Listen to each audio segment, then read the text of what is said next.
বসন্ত মানেই রঙিন প্রকৃতি, ফুলের বাহার, শিমুল পলাশের রাঙা হাসি, নীল দিগন্তে ফুলের আগুন।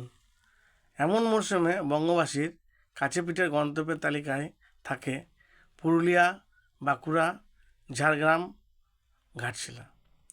তবে কেউ যদি এপ্রিল মে মাসে যেতে চান তাহলে ফুল দেখতে পাহাড়ে যেতে পারেন। শ্রীনগরে রয়েছে কেয়ারি করা টিউলিপ বাগান। মার্চ এপ্রিল ফুল ফোটার আদর্শ সময়। বাগিচার এক এক সারিতে এক এক রঙের ফুল ফুটে থাকে। সমস্ত এলাকা জুড়ে যখন টিউলিপ একসঙ্গে ফোটে মনে হয় যেন রামধনুর 7টি রং খেলা করছে। শ্রীনগরের এক আকর্ষণ টিউলিপ হলে আরেক আকর্ষণ হলো ডাল হ্রদের মগন উদ্যানগুলি। বসন্ত শেষে পাহাড়ি সেই উদ্যান ফোয়ারা আর ফুলের সম্ভারে সেজে ওঠে।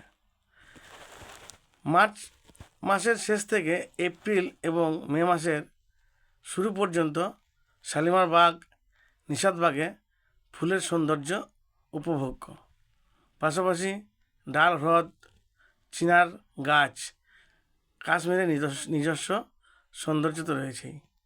ধন্যবাদ।